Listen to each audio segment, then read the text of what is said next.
believe our Lady Gaga, nay, one Stephanie Joanne Angelina Germanotta, might beg to differ. Walk, walk, fashion, baby, work it, move that bitch crazy. I stumbled on an essay that Lady Gaga had written while she was attending Tisch School in New York. She was a drama student before she dropped out to be a pop star. And it was an essay that she wrote about a New York artist called Spencer Tunick, who's a photographer who's known for sort of large installations of naked bodies in kind of social settings. And I found this essay, and it was quite brilliant, like especially for a 17-year-old. And it really sort of spelled out a lot of what her sort of project artistically turned into. You know, the germs of it were there. So I was impressed and surprised that there was this really interesting mind behind her persona. And the other one was when I met Tyson James, who's in the piece, and is a sort of self-professed, obsessed fan. And I interviewed Tyson, and those interviews formed sort of the spine of the play. So it was those two things, investigating the kind of like sort of pseudo-religious aspect of pop star fandom. So tell me how you explore Lady Gaga in this play.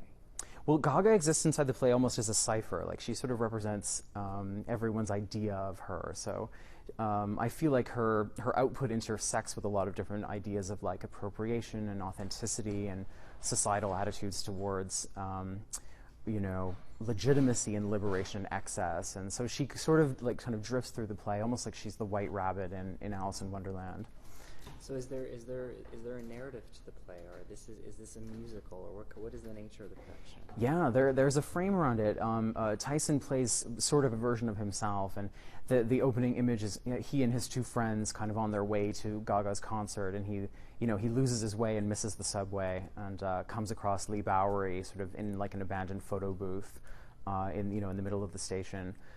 Lee was an Australian performance artist who comes from the same circle, grew out of the whole sort of David Bowie, Blitz nightclub, London kind of new romantic scene. And when Gaga first arose, the first person I thought of, whose opinion I wanted, was Lee's, but he passed away from AIDS in the early 90s. So he sort of, comes back to live again to serve as the sort of MC for this investigation of Gaga and on all the things that she intersects with. Glam culture is ultimately rooted in obsession, and those of us who are truly devoted and loyal to the lifestyle of glamour are masters of its history. It's intense. It's been very intense and really fun, obviously. I've been preparing for a couple of years to do this, for learning the piano and trying to walk in the shoes and. So what kind of research have you done? It's been, because I actually don't speak in the show, a lot of it's been watching performances of hers. I mean, I've also watched a lot of interviews of her, and but a lot of it was live performance and, trying to find her voice. Picasso said, "Good artists copy, great artists steal." I find freedom in my ability to transform and liberate myself and others with art and style.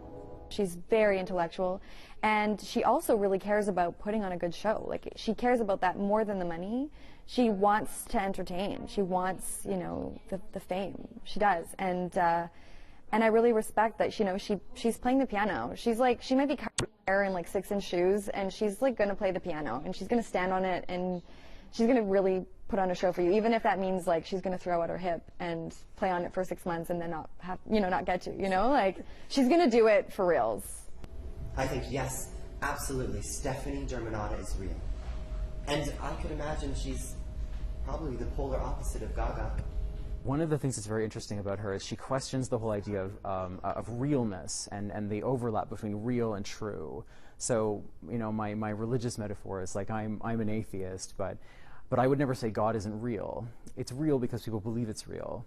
So in the same way that, David Bowie's character, Ziggy Stardust, if people believe in Ziggy, Ziggy is real. The difference with Lady Gaga is she's not saying this is a character. She's saying, I am Lady Gaga. There's this person, Stephanie Germanotta, sort of in the background of it. So I think that's very interesting. She questions the whole idea of the persona of fame and the idea of kind of creating an identity and having people believe in it. And the tension at the center of the piece is about what are the positive and negative implications of this sort of fan-star relationship. there's a sequence in the show where I take a text from Gaga's forum where this boy writes in saying, you know, I'm contemplating suicide and I need your help. Like, please help me. And he chooses, you know, not to die because of what he perceives to be Gaga's message. So in that reading, that message is real, even if it isn't true.